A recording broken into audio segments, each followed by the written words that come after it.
In the UK and over many European Western countries, there was always the tradition of sending children to church. So they couldn't just sort of lark around all the time, especially on Sundays. They had to go to church. Now, one of the reasons for this was to instill in them that there was a higher authority, and that although they may have got away with something on earth, God was overseeing them and making sure they didn't do well. They would be punished eventually. This seems to have collapsed a bit now, but some people do persevere with it because, I mean, obviously, if you've got a child that you cherish, you do worry that if it went absolutely feral and crazy and just did exactly what it wanted, it might end up sort of like the wickedest man in the world, as they say. You know, Aleister Crowley, who decided to study Satanism rather than Christianity. But one thing about Aleister Crowley was that he was actually brought up Plymouth Brethren. So he's what's known as a child of the manse. He rebelled against what he had been brought up, and he presumably wanted to go to the biggest extreme and decided to study Satanism. But what's interesting about that is that he probably believed in God. You know, you couldn't believe in the opposite of God if you didn't believe in God. So the bringing him up as a Plymouth Brethren actually backfired for them. Now, part of the 60s revolution was a book that came out in 1963 called Honest to God, where the author, Bishop John Robinson, who was the Bishop of Woolwich at that time, and had been brought up in university, so he studied theology a lot, and he had a short illness, and he was in hospital, and he wondered what he could do with his time, and he thought he'd write a sort of popularist book, and he wrote this book, Honest to God, which is about different ways of believing in God, or different ways of understanding God. So there was four main ways. Bonhoeffer was one of the writers. It was like 4 essays and a conclusion and an intro, probably. Dietrich Bonhoeffer was one person. He's the one who was a Christian who plotted to kill Hitler. Paul Tillich was another version, and I think it's Tillich's understanding of God which has persevered God in depth. I think there may have been another one about God in sincerity, and I'm not sure quite what the other essay was about new understandings of God.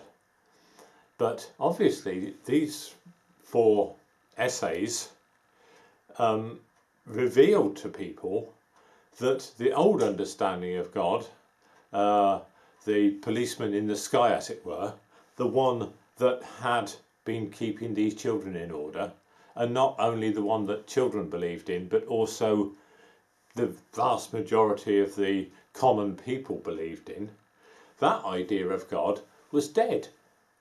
So Bishop John Robinson achieved something which he wasn't intending, and that could well have contributed to the liberation in the 60s and the hippie movement, where people sort of felt free from authority. I mean, there were a number of things, wasn't there? There was the introduction of the contraceptive pill.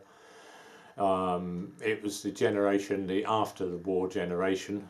So a number of things caused the hippie revolution. The Vietnam War was the big thing that set it off, wasn't it, in America? And then it spread across youth culture, certainly across the Western world. So this sort of genie was let out of the box. You know, this idea that there wasn't this policeman in the sky, and you're not going to be paying eventually for your cost. And then, of course, people tried to work out then, well, if Christianity is not like that, what is it like? And I think it was in the 1970s, there was a book written, and it was called The Myth of Godincarnate by John Hick, and it was another collection of essays. And so this was a collection of essays, and what they were trying to do was work out how Christianity should go forward in this new atmosphere of liberation and without the policeman in the sky. And it's quite interesting in the way that they obviously want Christianity to go forward. They think it should carry on. I mean, one of the conclusions could have been, oh, I think it should finish, you know, it's had its day and it's over. So the Myth of God Incarnate was basically about how much or how did Jesus become to be thought of as God. So that's what incarnation means, God, you know, so how much was this man God? And the book actually ends up taking the question apart, really, rather than answering it.